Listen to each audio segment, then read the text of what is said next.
Oh boy, big news here. Brendan Banfield, the defendant, the husband, the cheater, the lover of the au pair, will be testifying. Yes, he's going to take the stand in his own defense. What story will he tell? What tale will he tell? Where is the innocent explanation for what happened to his wife inside their bedroom? Welcome, folks. I'm Vinnie Politan. Great to have you with us. This is the Tangent True Crime Podcast. Joining me, of course, the one and only Albert H. Wunsch III Esquire. Hola, Tangenistas. And, of course, also with us, he is the radio legend, Sheriff Jonesy. Greetings from Asbury Park, New Jersey. Great to have everyone aboard. Get set, buckle up. This is, I did not expect this. This is a huge development in this case. It's big. It's big. It's huge. We're going to talk about it. We're also going to talk about and show you some video, surveillance video from the morning of the Red Rum. We've got all that lined up for you. I am Vinnie Politan, and this, ladies and gentlemen, is the Tangent Podcast.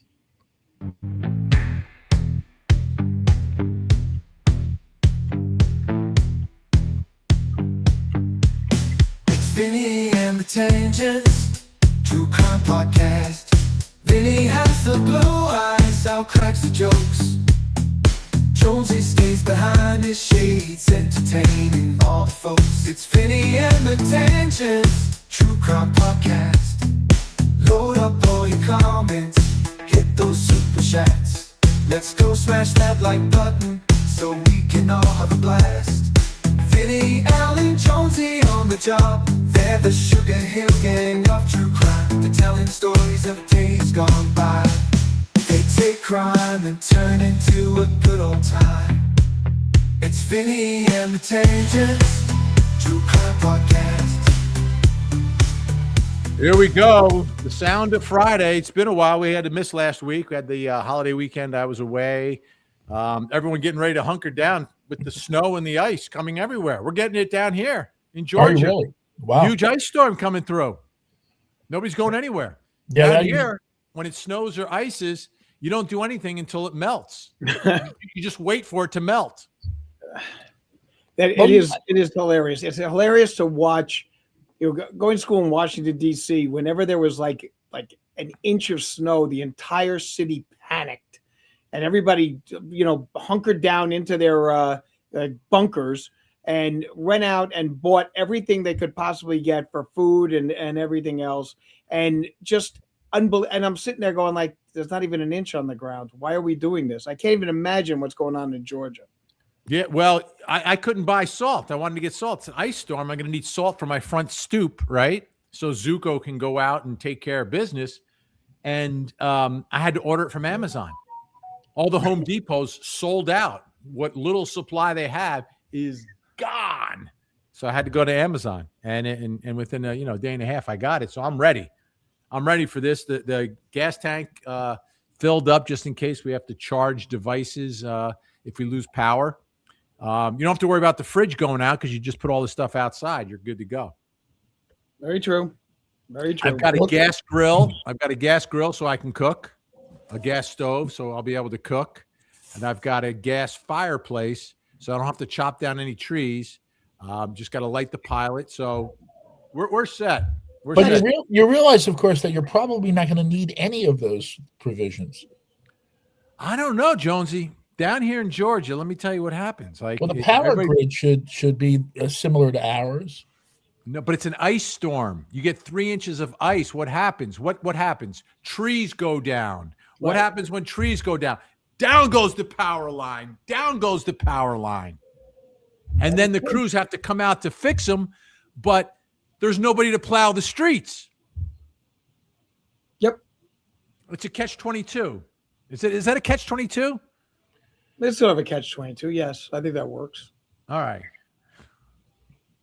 So I'm set, but we're prepared just in case. Hopefully it doesn't come to that.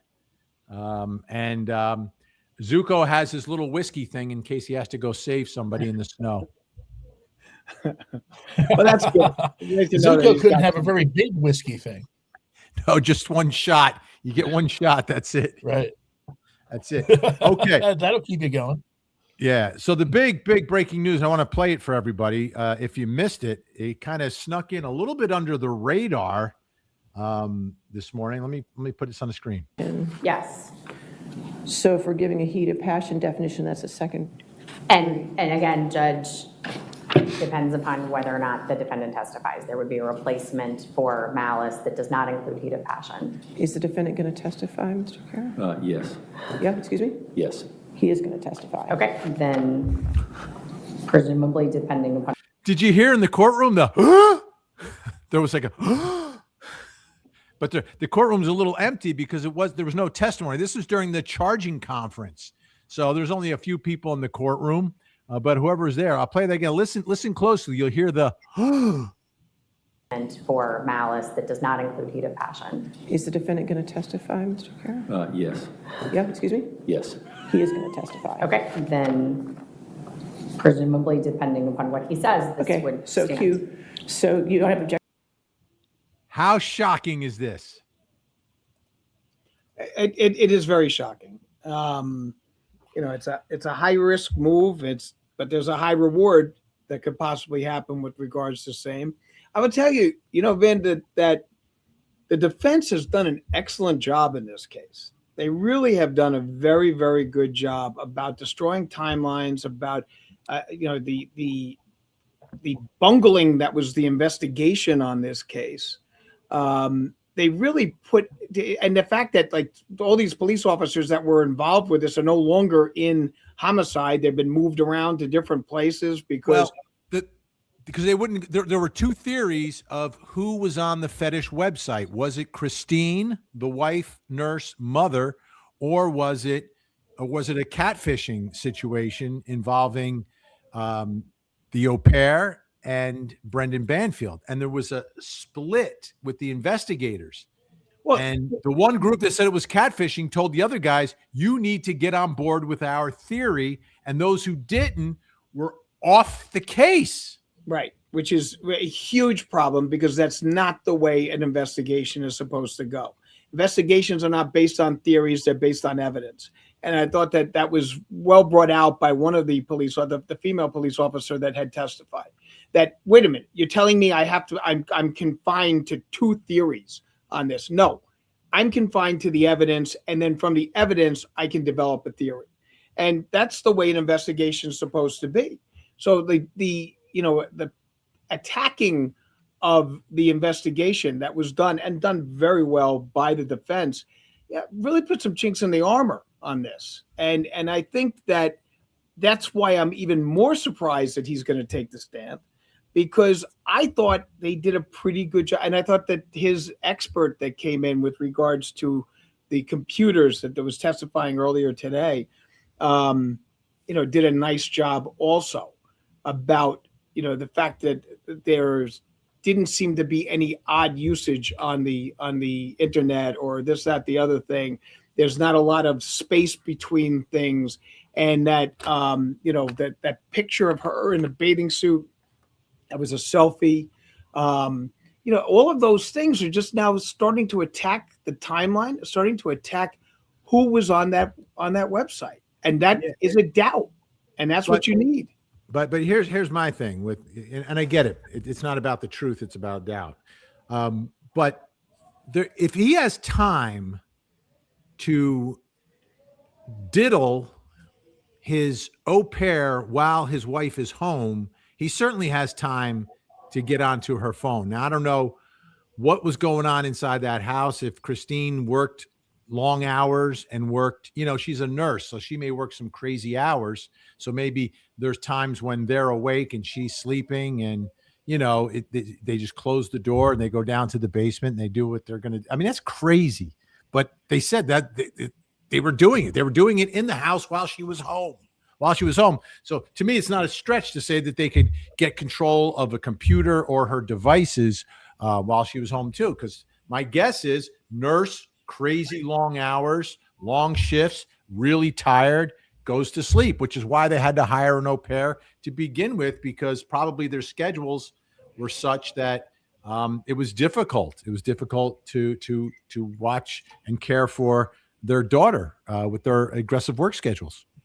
But the thing that was interesting with regards to the expert, and I've got a case similar with regards to internet, so I was kind of fascinated by what he was saying, is that there's no indication of loss of control of the device in this. So it's not like, the phone was missing and then all of this stuff is going on, and then all of a sudden then the wife gets the phone back. That now he doesn't know, and candidly, he doesn't know who was using the device. Okay, but there didn't seem to be any indication of a loss of control of those devices. So that is a bit of a problem, I think, for the state with regards to what they were pushing with giving this sweetheart deal to the au pair and basing everything on her testimony. Now, they also talked about that fact about, that she was the one that kind of filled in the blanks. Okay, she gets arrested first because they have technically enough evidence for her to get arrested. And then you heard the testimony, I believe it was that lieutenant saying, well, then we knew we were going to be able to use her to go after Banfield, because we figured that we were going to be able to get all that information. She was going to come in and answer these questions. She was going to give us where we needed to go. They were taking a look at our phone messages from the jail and texts that she had given back and forth. So, it seems to me that whereas I thought this was kind of an open and shut case from the beginning, when we first took this case on and we were talking about it on Court TV, I thought it was an open and shut case. I'm not 100%, and not that I need to be 100%, but I'm actually seeing that there are credible doubts with regards to what the state is trying to push with regards to this case. And there was huge mistakes done with regards to the investigation, and the investigation started wrong. And this expert basically getting up there saying there was no catfishing. We didn't see that. I didn't find any of that. It's the case is no longer about, like who was in the house. It's about, who controlled the digital footprint. That's where we are in this case right now. And that's a very interesting question that is going to be, something that the state is going to have to turn around and try to figure out how to address that and qualify it. By the way, I just wanted to let folks know who are watching on YouTube, there's 2 streams on YouTube now when we live stream. One is horizontal, one is vertical. It's your preference. So, Jonesy, are you more of a vertical or a horizontal man? I would say I'm more of a horizontal man. Okay, so if you want to watch Jonesy in his horizontal position, you would watch on your home computer. But if you're on your phone, you have your choice. You could watch us in vertical, and then it kind of fills up the screen one way, so you don't have to turn your phone sideways. If you want to watch us vertically, you can watch us vertically.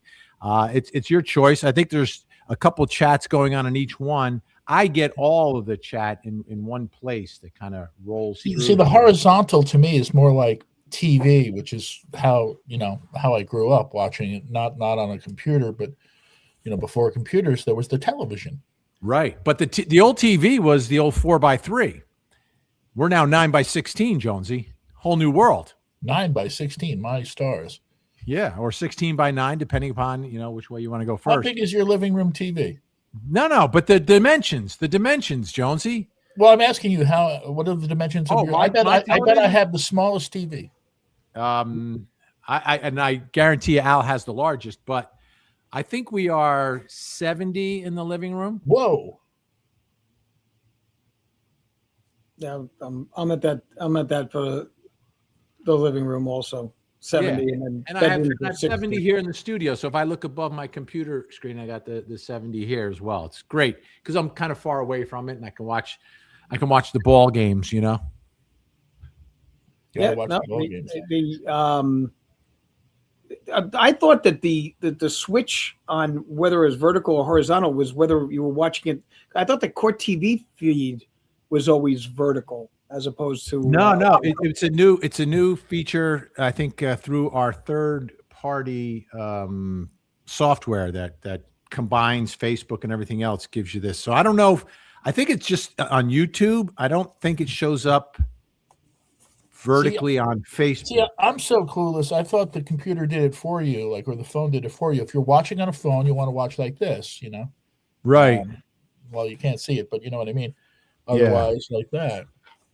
But yeah, I'm not sure because I don't watch our show. I used to.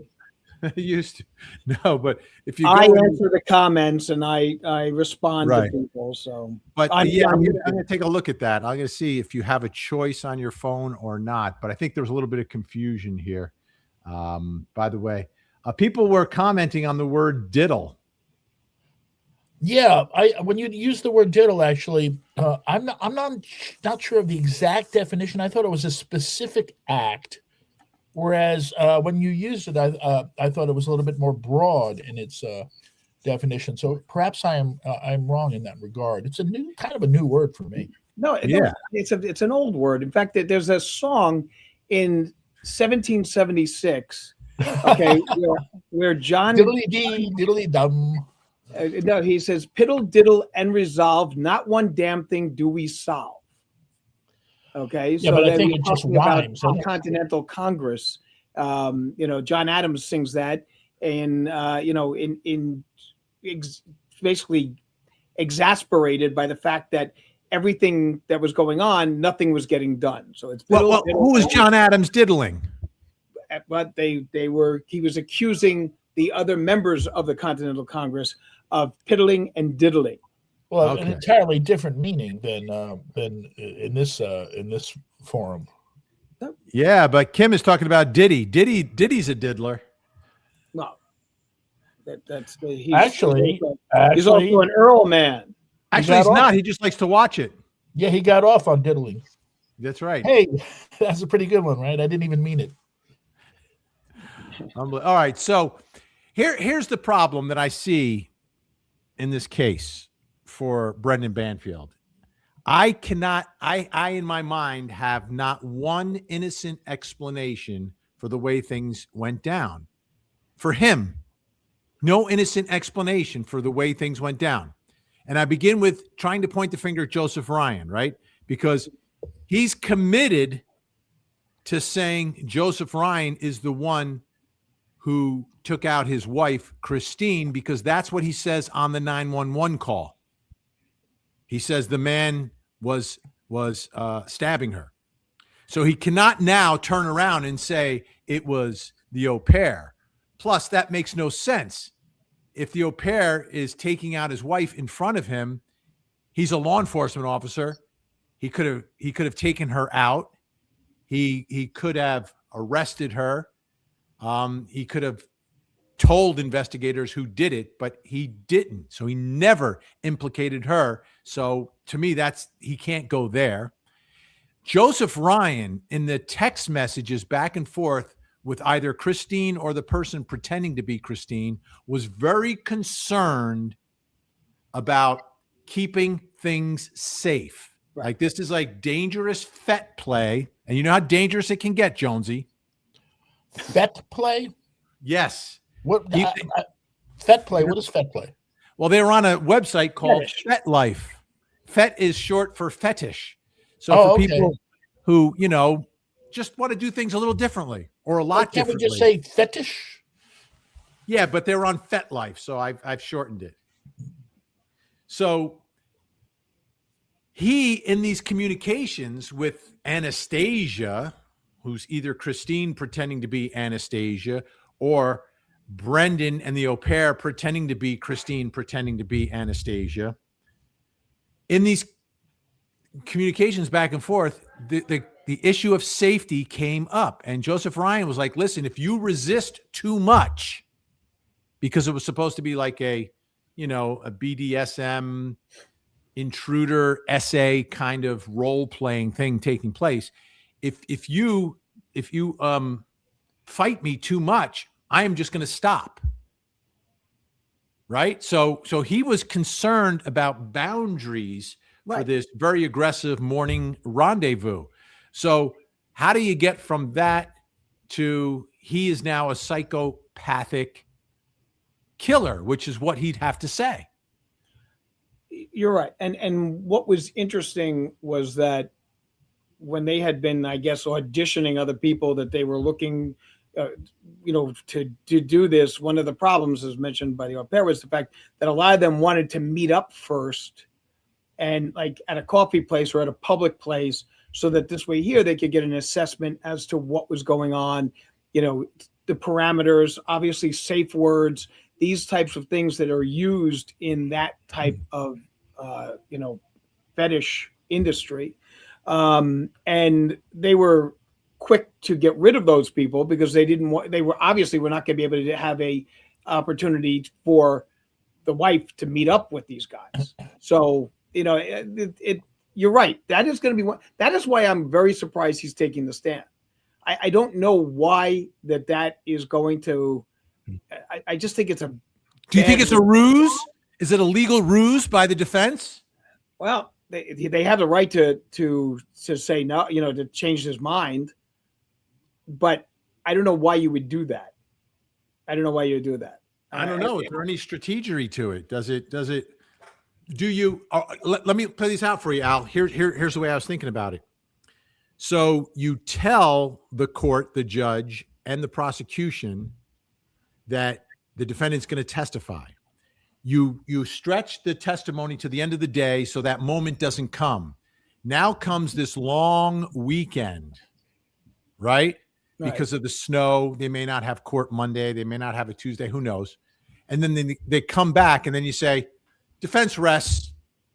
And now either the prosecution has to have their witnesses ready for a rebuttal, or you get right into closing arguments and you kind of take them off their game a little bit. That's not a bad move. I mean, that would be something, but I think that would end up pissing the judge off to no end. You think? Especially this judge. I mean, boy, she is strict. Every time I watch her, I get scared. I mean, because it's like, and we have a judge in Bergen County that is very much like her, and they almost they look very similar. She's retired now, but so I'm looking at that, and that's the type of judge we had in Bergen County, who was very demanding. This had to be done. This had to be done. This had to be done. I don't know what the benefit of a ruse would be in this instance, and quite candidly, I think, based on the way I've been watching, the defendant in this case, Banfield in this case, that his looks, his demeanor demonstrates to me that he thinks he can control this narrative and he can explain away some of the issues on this case. I think he's got a very, very high opinion of himself. And I think he wants to take the stand. I mean, even when they asked a question, I mean, you heard the defense counsel go, yep, like that. Not even yes, he's going to take I think even he was saying to himself, I don't believe I'm saying this. But yeah. Jonesy, what do you think he says? What's his story? How does he explain this? I don't get it. Is he going to say that my wife was into this stuff and she's the one that, and I came in there and I saw what was happening? This guy, Ryan, has to be a psychopathic killer. Yeah. I haven't a clue, but from what I understand of that world, and I don't know anything about the FET world. For example, on the boardwalk here in Asbury Park one summer day, I saw these guys in full leather with collars, and they looked and reeked of S&M. And I said to a friend of mine I was with, I was like, "What's going on? It's such an odd thing, to see these guys hanging out." And he said, "Well, that's the thing. It's a meetup prior to a public meetup prior to what's going to go down, and to make sure everyone is cool and nothing goes awry, that a bad guy hasn't infiltrated himself into this situation." As far as where he goes with it, as far as the defense is concerned, I haven't a clue. Yeah, and the other problem is that you're basically saying that this guy Joe Ryan is going to leave this incredible digital footprint, just handing the prosecution his conviction for taking out Christine, like that, because it's all there, like the communications over the course of days about back and forth, and we're meeting up, and it's like it's all there. But you know, is this dark web stuff? Like, did he think he had some sort of? Do people involved? We can open in an this, account if you want, Jonesy. I think that they have a shield. No, no, I think Well, they I'm were dressed for it today, right? They got the black leather vest. but they were communicating on Telegram, so maybe that gives them some level of believing they could in fact have some level of no sort of footprint, because sometimes Telegram is used that way, but they were able to get the Telegram stuff this time, so I'm not getting it. But the you know, his coming off as being Mr. Nice Guy and everything along those lines, but not wanting to meet ahead of time may, be like the wolf in sheep's clothing. Okay. So he's the one painting the picture that I want to make sure everything's safe. I want to make sure everything is perfect. This, that, the other thing. We're not going to go too far. We're not going to do this. So you lull somebody into a false sense of security, and then you come and, you're Jack the Ripper. So, I mean, there is an argument to be made that this guy was setting up the escapade and getting her trust via text messages, not having anything else, not meeting ahead of time, not having phone conversations per se, but having a scenario where these text messages set up where I'm a good guy. You can say, you can be very, very confident with me. Nothing terrible is going to happen if you don't want it to happen. And then he turns out to be a psychopath. That's almost the quintessential essence of like movies since Play Misty for me all the way. Yeah, because before the digital age, where like if you're communicating with someone, you're gonna get caught. There's no way you're not gonna get caught. But you know what? The thing is that it can make it, makes it sound he's a psychopath. That he's able to convince you that he's the sheep, he's this, he's that, and he turns out to be a psycho. Okay. I've got some other problems with the whole scenario here, and it involves the communications. And let me show you some of the stuff here from the. Right, here we go. So the other thing we have to remember here is that in December for New Year's, the au pair is there with Brendan in New York. And I've tried to understand this New York trip. Like I get it. Christine's a nurse, so maybe not as much flexibility with her schedule. But how is Brendan Banfield able to go away for New Year's with the au pair to New York while they're still married? Like, this is, I'm trying to understand this. I'm trying to understand that. But obviously he doesn't want his face out there. So she covers him with an emoji while they're in the bathtub with the bubbles. I don't understand that at all. I've been in situations, where there was a triangle or whatever going on. And in that situation, you spend every holiday alone. You don't get together for holidays, like. What do you mean? Who's alone? If you're the third party, if you're the third wheel. Yeah. You spend the holidays. You spend the holidays alone. Like, were you a kept woman, kept man, Jonesy? Is that what you're saying? Yes. No, I was not. I was in that situation a couple of times. There was a situation where I was offered to be a kept man, but Jonesy wasn't for sale. So do you think it was love here? Do you think the plan here, if you believe prosecutors, was to have a life together?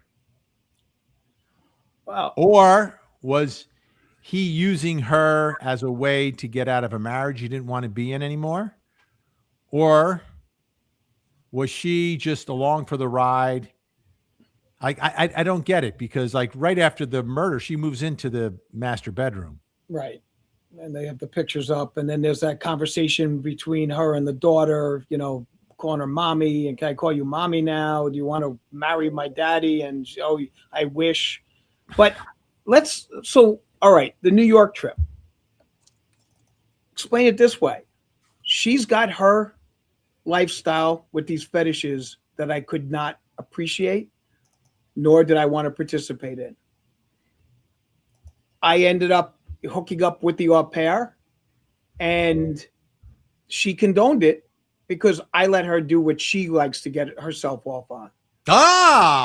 There we go. We had an agreement. So then why is he sneaking around? Well, but the thing is this: he may be sneaking around because he's an IRS agent, and they got to put up a good face for the community where they live, and they don't want to have that being out there, and they don't want her outed as to her, S&M preferences.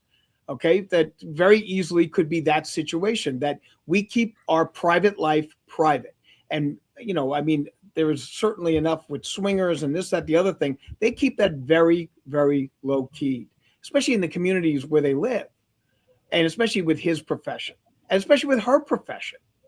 So, it may have been look, I'm not sure it is, but if I'm getting up there on the stand, I'm going to go, listen, she knew I was there, and she knew I was, having a relationship with the au pair, because I let her have her relationships with this bondage stuff. I didn't want to do it, but hey, whatever floats your boat, honey, you want to do it, be my guest. Let me ask you this, Jonesy. What do you think? If she's, and this is like an episode of Seinfeld, by the way, not same exact circumstances, but if it was Jerry and his house cleaner. Who are these people? Jerry's paying the house cleaner, but he was also sleeping with her. Mm-hmm. Brendan Banfield's paying the au pair, but also sleeping with her. I don't think you can make any sort of like pay for play kind of conclusion upon that, because isn't this like, not, I won't say common, but isn't this nanny thing, having an affair with a nanny, like something that happens? This woman is around, and generally younger. There's a close relationship, a bond like going on, and then eventually like one thing leads to another. Yes, it happens all the time. I mean, you see it. You see the movie scripts about it. I mean, there's a whole segment of the porno industry that deals with it. So I mean, it's. Did you hear that? You kept the O on. A lot of people take that O off now. Oh, I'm sorry. Okay. No, but that's good. It's old school. I like it. Now, Nanny and the Professor, what exactly was the situation there? Well, she was the Juliet to help the family out when the mother passed, and she was the government. No different than what was going on in My Fair Lady. No, it should be in Sound of Music. I didn't see the Sound of Music. Yes. Don't tell me what happens. I haven't seen it yet. Oh, okay. All right. There's a lot of singing. No, not Sound of Music. The one with Dick Van Dyke, Mary Poppins. But Sound of Music was the same thing. She gets brought in to the family as the governess for all those kids. Okay, and then she ends up falling in love with the father. And he's paying her. And he's paying her. Well, yeah. And she also got to sing "Doe, a deer, a female deer," and then it's like "So long, farewell, auf Wiedersehen, good night." So it's very, very nice musical. Okay, I've got to go. Sorry, I've got to go on a tangent here about Nanny and the Professor. After all, it is the tangent, and it's somewhat of a naughty one. So I grew up watching these sitcoms, and Nanny and the Professor, Juliet Mills, right? My mom takes me to movies when I'm very young, and sometimes she'll see movies that have some like naughty scenes, like kind of thing, and Close Your Eyes, Glenn, that kind of thing. And we go to see this movie called, I think it was called Behind the Door, and it was like a foreign Behind movie. the Green Door? It might have been that.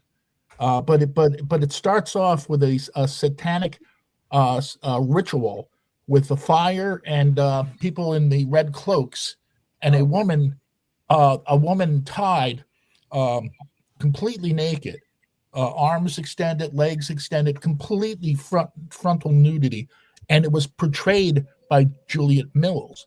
And I was shocked because this is Nanny from TV. Like, I couldn't understand it. 25 years later, when I grow up, I look it up, and it actually happened. It really was her. It was like a foreign film. Had to share that. I'm sorry. I just needed to get it off my chest. Well, that wasn't Behind the Green Door then, because that was a much different film. Trust me. But so, the situation here where you have now our pairs are a little bit different, than the maid who comes in to do the stuff, because There it is. a lot of what they get maybe an allowance, but they're also getting food and they're also getting a place to live. So there's a little bit of a Is that taxable? Is that taxable? That's an interesting question. I'm not sure, but I mean, it does work in instances where you're looking for, purposes of a work visa to come in for, the country for a green card. So would you call it more of a workplace affair, or would you call it more of a, I just call it an affair. But see, the thing is this, see that picture in the middle with the bathtub and everything else? Like that doesn't look like him at all. What do you mean that doesn't look like him? No, it doesn't. It's got that big yellow head and everything else. May I ask why if it's him, may I ask why we're hiding his identity? We're not. She did. This is her Instagram. In the midst of her affair, she's posting on Instagram to all her friends down in Brazil. That explains it. She needs to hide his identity. Right. And everything's written in Spanish, and she refers to him as the hot guy. Here's his left hand on her thigh on New Year's Eve. How about that? Okay. That's an odd photograph. Well, it's New Year's Eve. Like, what is going on? He's in New York with the au pair for New Year's. Like, I don't understand what's going on in this relationship. And I think Al's right. I think that maybe that's where he explains and uncovers this life. Okay, I want to get to one more thing that's really been bugging me. Okay, so the morning of the Red Rums, he's going to work, and he stops at a McDonald's that is about 6 miles or 6 minutes from his house. Okay, right. On the highway, goes to the drive-through, and then drives around, parks, and then goes inside. I'm going to show you that video. Here he is pulling in. That's his SUV. And you can see the time up top, right? So it's 7:29. He's pulling in, opens the door. And here he is walking. La-da-da-da-da-da-dee. And he got food from the drive-through already. But now he's pulled around. And he's going in, opens the door. They switch to the next camera, and he goes straight in, and he goes right to the bathroom. Okay. All right. Wait. I have to hide this. Okay. So there's the time. He goes in the bathroom at 7:29. Okay. I'm going to just let it play out in real time now, and we can continue our discussion, and we'll go back and forth to the video. But make a note, 7:29 in like 30 seconds, he walks into the men's room. So why is he going into the men's room is the question. Well, why do you go into a men's room? Well, right. By the way, Jonesy, the movie you were talking about was called Beyond the Door. Beyond the Door was the movie. Yeah, we had it up. We found it. Okay, but be more specific.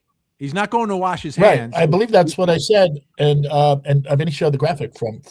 Yeah, I apologize. Yep. Okay, here comes somebody else that's going to the bathroom at 7:30 and 25 seconds. And we'll see when. Won't he be surprised? Well, I don't know what he's doing in there. I don't know what he's doing in the bathroom. He's not washing his hands. Maybe he washes his hands at some point. But right now, not washing his hands. Well, how do you know he's not washing his hands? Yeah.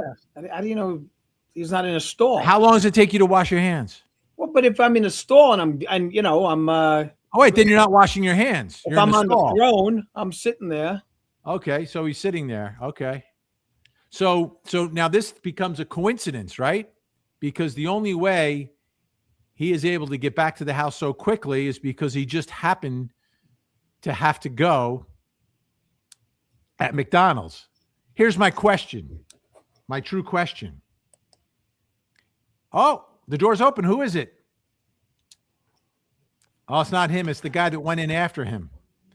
Okay, so that guy obviously did a number one Okay. and washed his hands. So he obviously did not do a number one. So his alibi right now, or part of his story is that he's in Deuceville, right? Okay. Okay. You're 6 minutes from your house. Are you going to go in the dirty McDonald's, or are you just going to turn around and go back home? Well, sometimes when you got to go, you I'm got to going go. home. I'm going home. There's Unless, no way.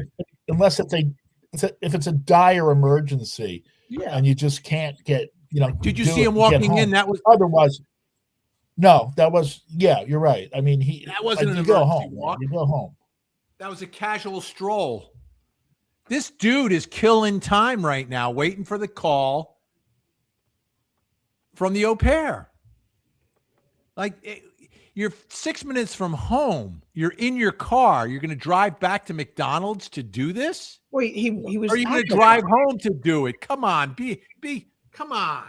I never I saw don't know. McDonald's. I don't know. I don't know if that is an automatic scenario. If you got to go, you got to go. And you know what?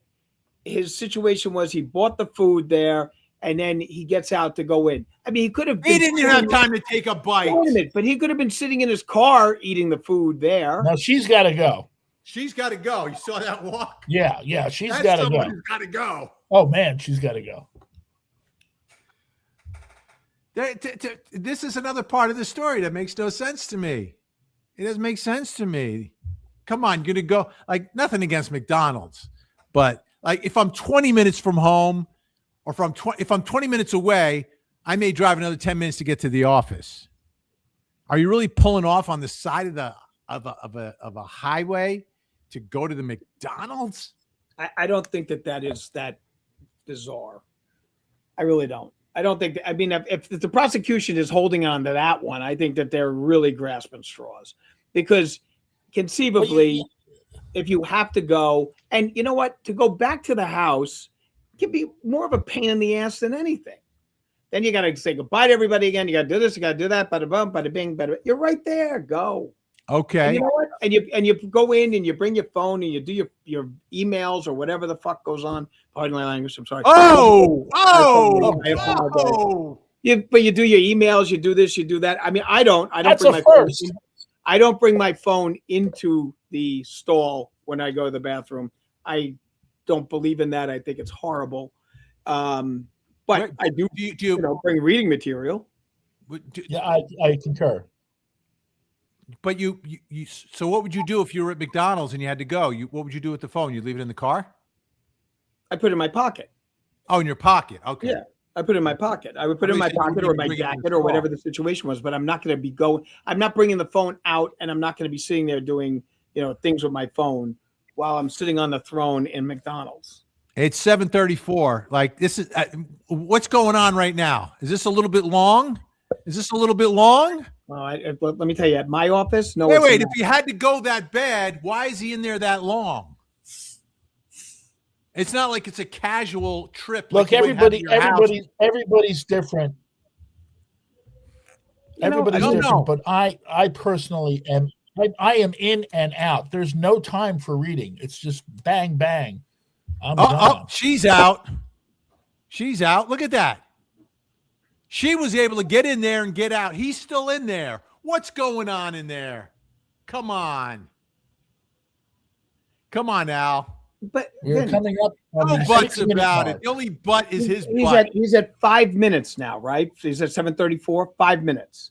5 minutes in the No, bathroom? it's 11:35. No, it's like 6 minutes. All right, 6 And this- minutes. And this That's is not someone terrible. who couldn't. He couldn't wait. He had to go so bad. But you see, that's You have not to go so necessarily bad. What are you right. still He had to doing in go. there?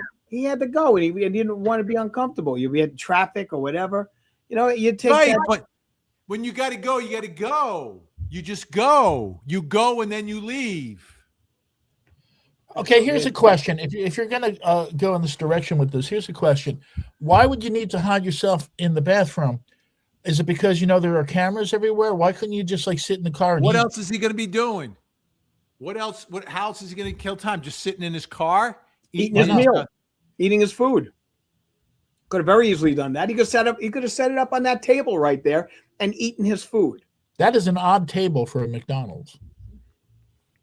But It is. what I'm And saying way is too that close to the bathroom. the bathroom situation, he could have very easily just taken the bag and 7:36. decided, you know what, I want to eat there. 7:36. Still no sign. But so BB. let me ask you this. So Vinny, if he's there eating as opposed to going to the bathroom, is that any different? I don't know. I'd have to see. I see how long. It's fast food, by the way. Well, but it's How good long? food- How long good does it food really served take? quickly. How long would it take to eat an egg McMuffin? Come on. Is that 4 bites? Come on, you're a grown man. It's more than 4. Do you get hash browns? Oh, wait, here he is. Okay, 7:37. He's on the phone as he Yeah, walks out of the bathroom. He's on the phone. Wow. Okay. Let's think about what happens, 15 seconds before this. 15 seconds when the call comes in. What is he doing when the call comes in? On the throne. He's on the throne. Okay. So he did not wash his hands? Is that what you're saying? This is with the washing of his hand. What is that? Wait, something on the point of the As washing soon of the as the hand? call comes, he's able to leave. Like, what a coincidence. This is a ridiculous coincidence. I want you to really think about this. Well, do we Here he have a record of when that call came in? He's sitting, and then he gets a call. And then he just leaves? Isn't there some more work that needs to be done here? Like, why is he, as soon as the phone call comes in, he's out the door. How does that happen? How does that happen? Explain it to me. If it was an emergency, you get up and you The call go. came in at 7:37.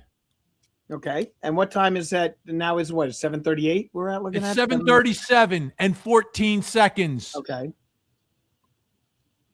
He could have been in the process of washing his hands. Oh, another great coincidence. I just finished and I'm washing my hands, and that's just the moment I got the call. Come on. That doesn't pass the smell test, Jonesy. Well, obviously, you saw the other guy get out pretty quick. There must have been a smell test going on in there. Should that other guy be a witness? I don't like potty humor. Should the other guy be a witness? Did you see It's my his potty pants and I'll down by cross his him. ankles? Well, Were as his soon- pants as down soon as- by his ankles? As soon as the first guy walked in, I thought to myself, couldn't they try to find this guy by, asking people who where you at, check credit card records, whatever the case may be, so they could ask those questions? Well, what I would love what to. are you going to ask? Were you going to ask? What I mean, was this he doing in the isn't bathroom? Vince Lombardi's service area Wait, where no, they're no, no. doing the old circle jerk in the men's room. There you go again. Oh my goodness. Well, that's Al is unleashed this morning. not. It's So I believe the correct term is Sorry, Vin. Sorry, Jonesy. What's the correct term? pickle park. Pickle park. Pickle Park. Pickle park. It's amazing. You froze at the Pickle moment Park. you were saying it. You froze at the moment you were saying it, almost like our S&P sensors were hitting the button on you. So here's the thing. All of this, and I am 100% serious that this does not seem normal to me. What is taking place in that bathroom and the timing, and At the moment the call comes in, he's able to get on the phone and walk out of the bathroom. That's preposterous. Unless he's in a stall, just sitting there waiting. Phone rings. Okay, it's go time. And just walks out of the bathroom. Doesn't have to wash his hands. Doesn't have to do any paperwork. He just leaves. But if he's in there that long, Al, under your theory, he really has to go, and now he's in there for all this time, there's going to be a little bit of a mess to clean up. Well, 6 minutes is not a friggin'. You're making it sound like 6 minutes is 3.5 hours. At a McDonald's roadside toilet, that's an eternity. Okay, once again, when we have our convention, we'll all go to the Vince Lombardi service area, and I'll get passes for the women to come into the men's room there, see what's going on in that place. Okay, they're in there for a long time. It's not like he's standing there by the sink, okay, where the other guy, he may have been. He may have been. Yeah, but that, you know what? If that's the situation, I'm sure the guy who went in would have had something to say. I don't know if they ever tracked him down. Bluebird 57, paperwork, toilet paper, correct. Thank you for reading between the lines, Bluebird. Well done. Well, that goes back to All in the Family. Archie was always saying, "I'm just finishing up the paperwork up here." Oh, did he say that? You would hear the toilet flush. Fantastic. Yeah, you would hear. They'd call out Archie's name. He'd be upstairs and he'd say, "Just doing my paper, finishing up the paperwork," and then you'd hear the toilet flush. Yeah, we also had the problem with the way that the toilet paper would hang, whether it hung over or hung under. Over always. Oh, you do did they under. do I don't that? want to know you. Over. He wanted it over, but everybody else is usually under. Over. No, that under is ridiculous. It's got to be over. Sock in a shoe, sock in a shoe. That's another famous All in the Shaboody. Family thing. Shaboody. Well, that's a different episode, but I always think of them at the same time. Sock in a shoe is when you get dressed in the morning, do you put on a sock and a shoe and a sock and a shoe, or a sock and a sock and a shoe and a shoe? And Meathead and Archie disagreed about that. Right. Because I think I was with Meathead on that. If you do sock and shoe, in case there's a flood, you have one foot that's dry. That was Meathead's punchline. If there was a fire, I could be outside like hopping around and I'll stay dry. Yep, I could hop. Now, Shaboody was a different episode when they were locked in the bar together, right? And Archie and Meathead were commiserating, and they got loaded because they couldn't get out of the bar. And Archie told a great story about how when he was a kid, he didn't have a pair of shoes. He had a shoe and a boot, and they would make him go to school wearing that. And his nickname was Shaboody. Shaboody. Well, if we could maybe hit over to the history thing for a second, because there's some TV stuff that came up on this day in history. All right, 1 second. I just he's on the phone, and there he goes. Does he look like he's walking any lighter? As a matter of fact, he has a little more zip to his step. I just want to know why that guy parked so close to him. Yeah. And which spot did he park in, by the way? That looks like a special spot. What is that? I don't know. That's an interesting question. It's not handicap. Is that there might be a thing for people who have to run into the bathroom, and they have exactly 6 minutes. Oh, that's at the 6 minute bathroom spot. That's the 6 minute stall, we call it. Yeah. All right. All right, folks. And by the way, to me, this is all things he has to explain. I would ask him on cross-examination. I would love to cross him on this video. What are you doing at this moment? What are you doing when the man walked in? What exactly were you doing when the phone rang? Oh, and did you speak consistently to the person? Oh, really? So if the call comes in at 7:37 in 14 seconds, you are out the door. Like, what exactly? To me, it doesn't make sense. It does not make sense. I can sum it up in one word. Dung. Simple as that. Why does it say danger zone? War to civil rights and all the revolution fights. World War I and World War II. Al always knows who is who. It's this day in history. This day in history. History. Now let's listen to his story.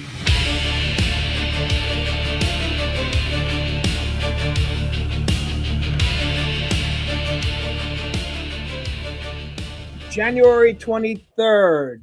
I'm going to start with true crime history. 1897. Okay. Alva Zona Hester is found dead in her home in Greenbrier County, West Virginia.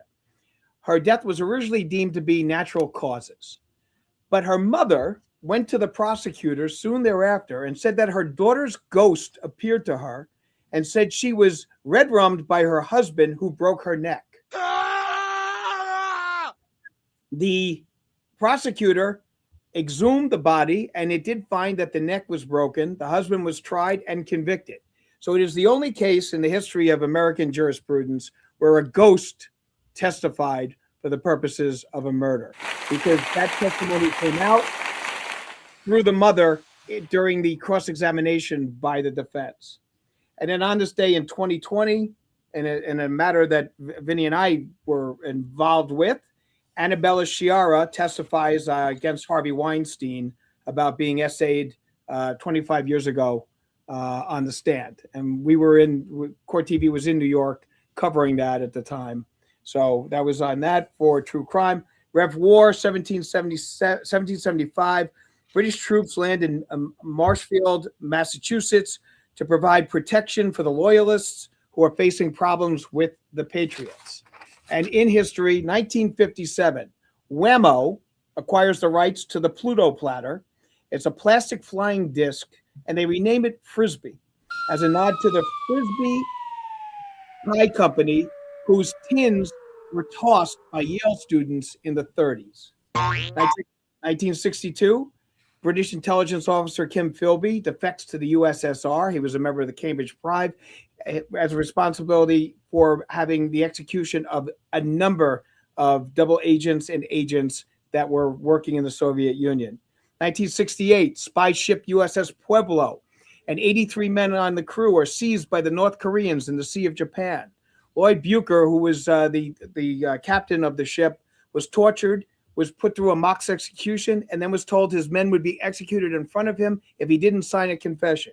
He did sign a confession, but in it, he used the word paean, P-A-E-A-N, in his confession. So whenever he would read the word aloud and talk about it, he would say peon. So we are here and we will peon the people of North Korea. We are here and we will peon the leader of North Korea. And they didn't understand what he was doing, but he was able to. Tragically, I mean, he was tortured. This was a terrible story. I mean, he was tortured and everything else, but he did the right thing. And they had done pictures of the crew, and the pictures were all extending their middle figure, and they didn't understand what that meant either. So it was, you gotta love Americans. All right, 1975, Barney Miller premieres on ABC. One of my favorites. I knew you'd like that. 1976, David Bowie releases one of my favorites, Station to Station. 1977, Roots appears on ABC. 1983, one of Vinnie's favorites, The A-Team premieres on NBC. 1986, the first class of the Rock and Roll Hall of Fame, Chuck Berry, James Brown, Sam Cooke, the Everly Brothers, Fats Domino, Elvis, Little Richard, Jerry Lee Lewis, Buddy Holly are among the first inductees. And in 2018, another thing I know is going to have said, Vinnie, Neil Diamond retires from touring due to Parkinson's disease. So that's what was happening on this day, January 23rd, in history. He did just sing publicly, though, at the premiere of his Broadway show. He led the crowd in Sweet Caroline. That's correct. It was That's very correct. touching. Very touching. All right. This day in history. Fantastic. All right. So, by the way, we're live streaming on Facebook. We're live streaming on my YouTube, Twitch, X, and on the Court TV YouTube. They're still in a lunch break in the au pair affair trial. I'm keeping my eye on that for you folks. I'll let you know when they go back live. So I think he's got problems if he testifies. There's no innocent explanation. Now, you can say that you can't trust the au pair. She's lying because she got a deal, right? Right. But she would have had to have made up this elaborate story unless you're going to allege that the investigators made up the story and fed it to her. Well, but you know what, though? Like, let's take a look at the comment she makes. Are you going to marry my dad? And she goes, I wish. She doesn't say, yes, I am. She didn't say, oh, absolutely, or anything along those lines. She says, I wish. That's an odd answer. Because if this plan was so the two of them were going to be together, and that's why it was all hatched that way, why wouldn't she say, oh, yes, of course we will? And as opposed to, I wish. Well, there could be some sort of resistance as to when they were going to hitch. Because if you don't want to do it right away, right? You don't want to bring attention to yourself like some of the other people have in that situation. Okay, Jonesy, he hires an au pair and then takes her to the gun range and gets her a gun. Why? Wants to teach her how to protect his family. Yeah, well, the gun range is certainly a question that I think is a legitimate, like, why? Why would you do that? Yeah. But I mean, but the time frame we have on here is like she comes in October of 2021. They start having an affair in August of 2022, and then she claims in October of 2022 that's when this plan is hatched. Yes. So, I mean, it is kind of odd that he would take her to the gun range. I don't have I have more of a problem with that aspect of it as opposed to 6 minutes on the throne.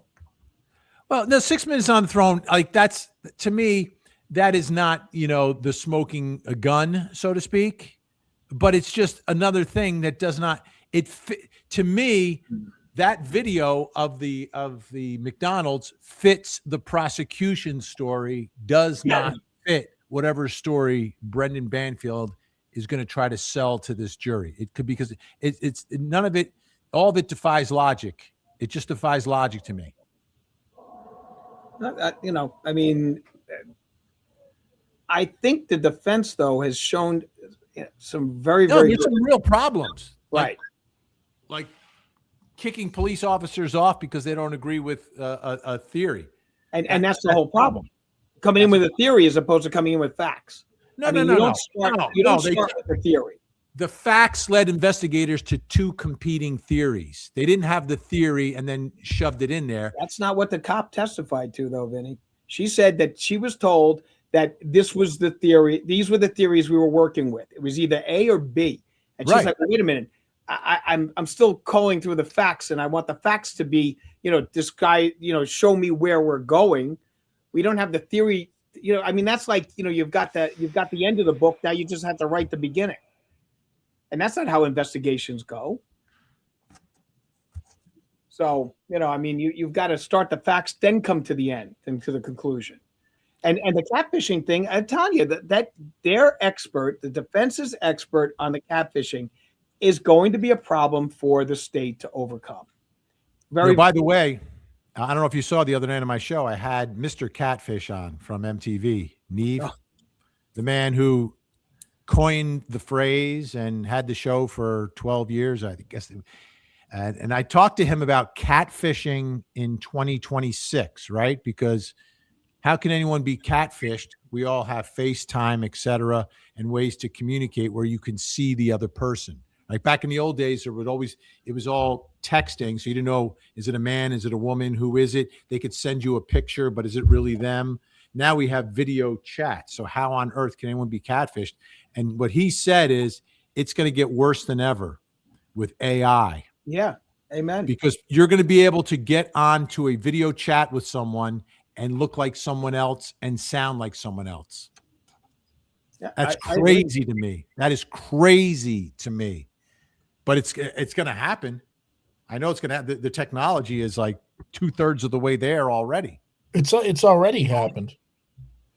There was a case of a lady who was fleeced out of a lot of money by what she thought was a soap opera star who claimed to love her and wanted to buy a house for them to live together. And it turned out it was his voice being artificially. So that was just voice. Those were created. voice calls. That was voice. It wasn't She video. gave up her life savings to be. I'm not sure. I believe it was voice calls. Okay, but now Yeah, they could. I'm sure they could do it, like do the whole shebang. yeah. Well, they're very close to doing the whole shebang. It's still, I think it's like 2/3 of the way there, and it. Well, there's gets like so much telltale better signs, right? Like hand movements. But just syncing up the lips and everything else, but and the movements. But what's going to happen is your own movements, which they've been doing for years in movies, right? Where people put on either they put like little sensors all along their body, and they do these actions, and then the computer generated images can do whatever the real person did. Right. Well, now you won't even need those sensors. The AI is just going to read your body. So I could be here going like this, and I could look like Jonesy, or I could look like, Gene Casares. And then I could take Gene Casares's voice and I could throw it through an AI, and it'll change my voice into Gene's voice. So even the things that are the most difficult. Fun fact. Go ahead. I'm sorry. Fun fact. Gene Casares had a hit record under a different name on the Latino chart. Yeah, she was a Tejana. She became the Gene Casares we know her as. Yeah, she was Jean Legrand, and she was a Tejana, very successful Tejana singer who actually toured with Selena. Very nice. Right. And then she became sorry to interrupt. Became one of the all-time great court TV, and now for years a CNN legal correspondent. It's amazing. So the things that are difficult for artificial intelligence images to do are like the natural pauses and the inflections and the way we speak and the way we move. That they won't have to do that artificially, because it'll just be replicating what you are actually doing. So if I talk like this, it'll just be a different voice talking like this, and the hands will go like this, and it's going to be scary. It's going to be really scary. Fun, but scary. Well, it's a lot of fun till someone loses an arm. Right.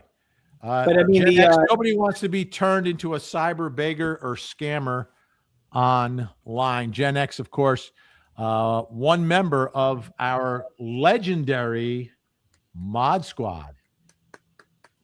The Mod Squad, keeping order in the chat. The Mod Squad, spotting trolls who attack. Oh, Gen X is ready and on the scene. Frankie Biggs making sure they're keeping it clean. And Jennifer Soubey telling haters don't be so mean. And Ashley Bouchard on top of our Facebook screen. We are the Mod Squad, cleaning up the mess. The Mod Squad, the Mod Squad, simply the best. The Mod Squad, the Mod Squad.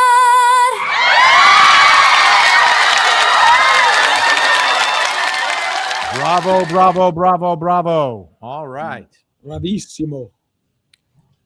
Let me get back to here. I think I have a couple more images I just wanted to show you guys.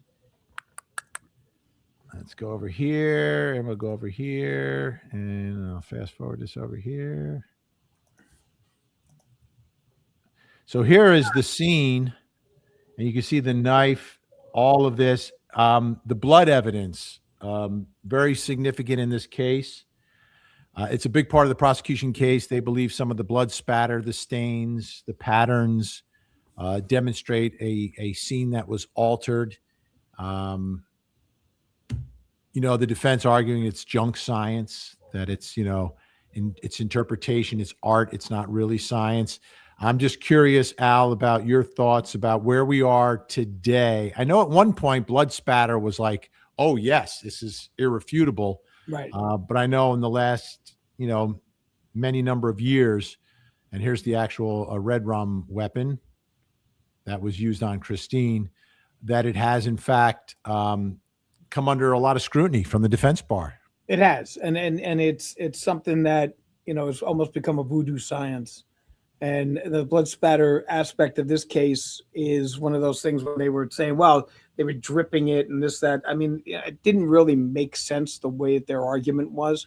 But the blood spatter thing is basically become a voodoo science in these criminal cases. Yeah. Like when I go back to the old court TV back in the,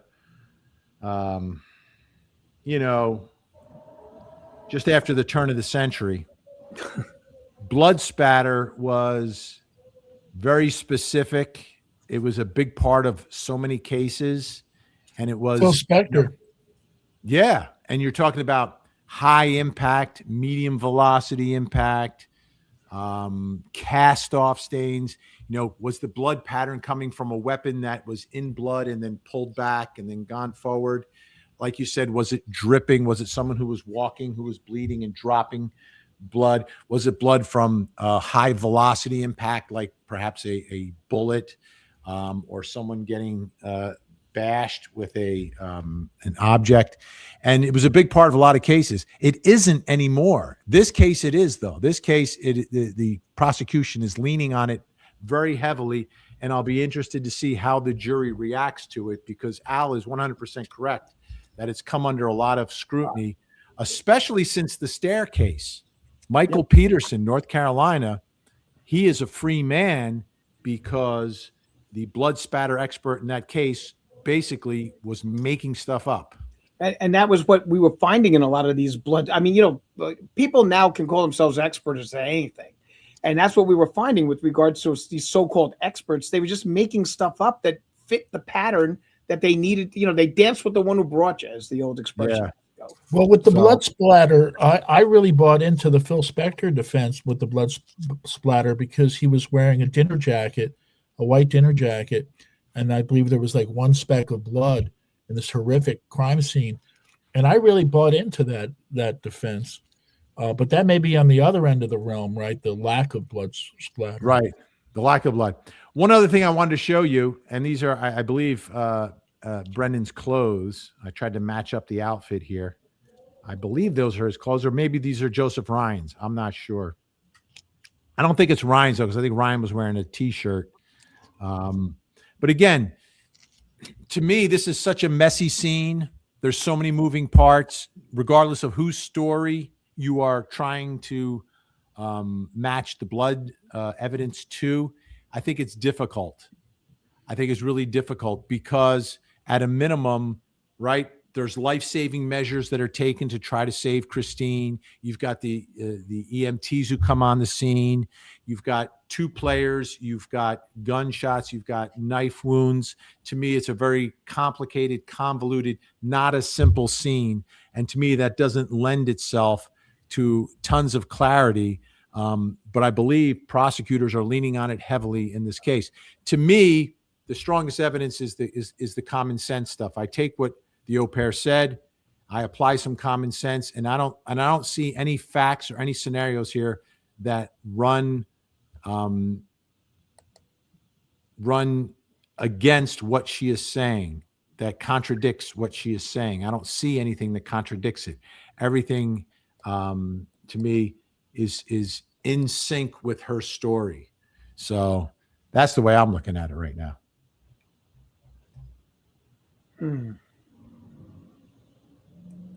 Oh, by the way, folks, you may have noticed my shirt here.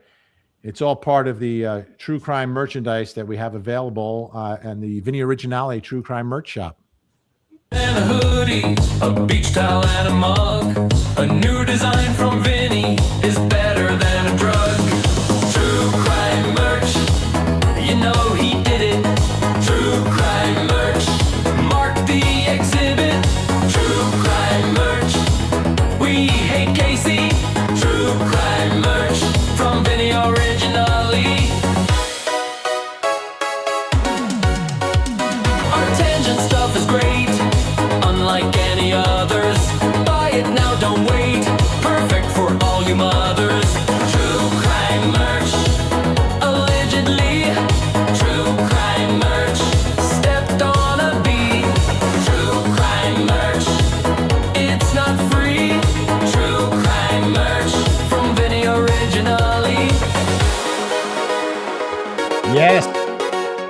Vinnie Originale.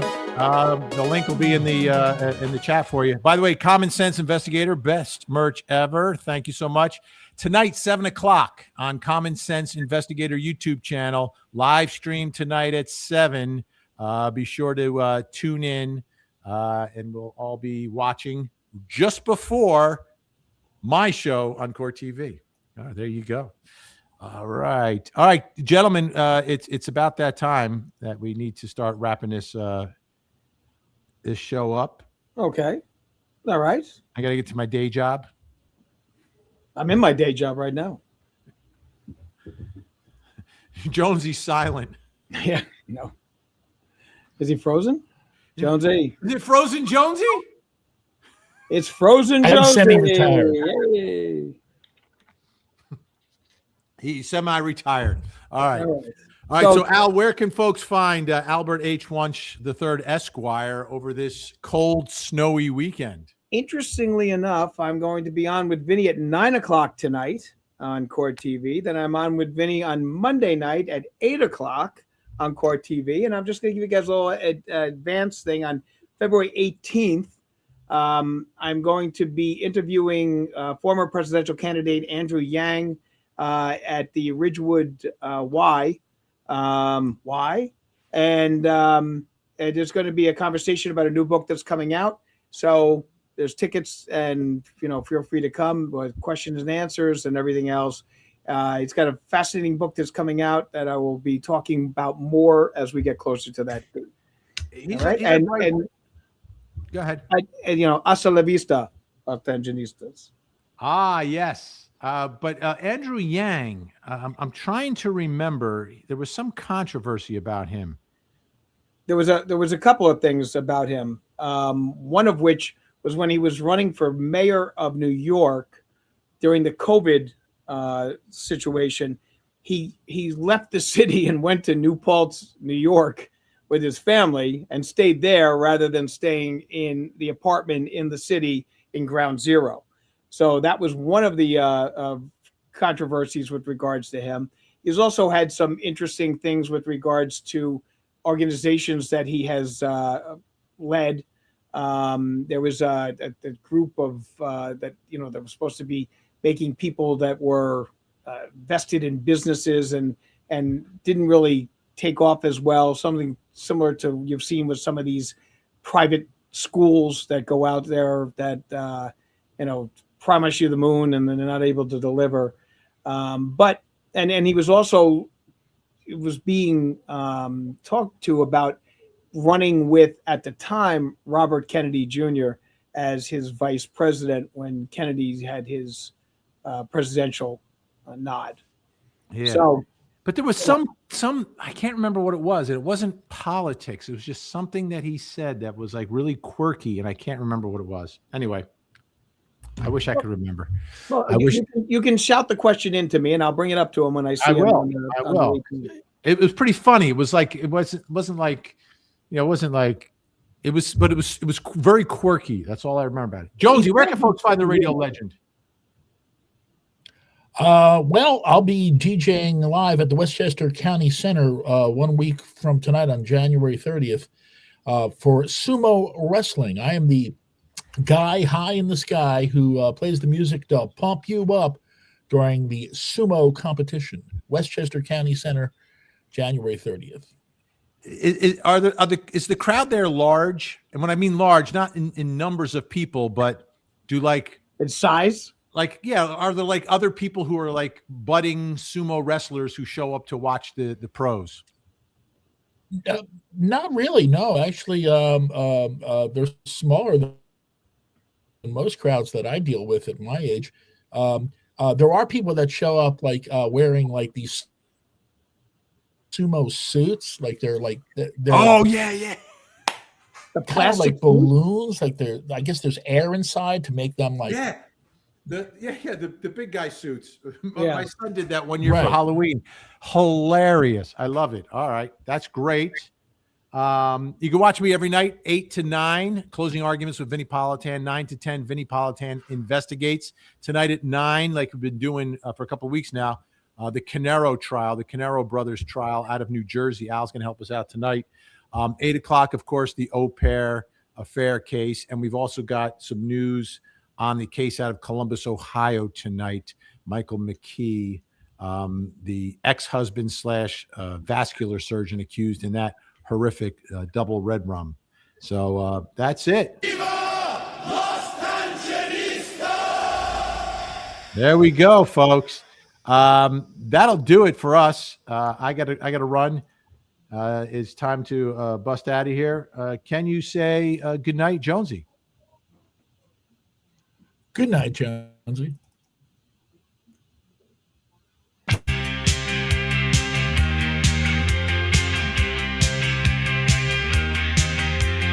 night, everyone. Good night.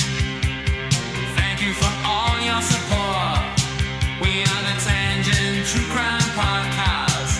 We'll see all of you in court. Somebody say tangent. Tangent. Somebody say podcast. Podcast. Tangent, tangent. Podcast, podcast.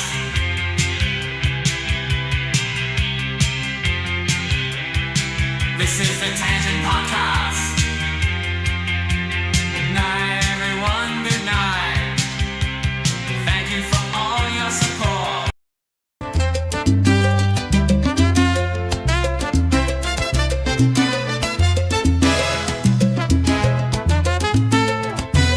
Thank you, April Diaz.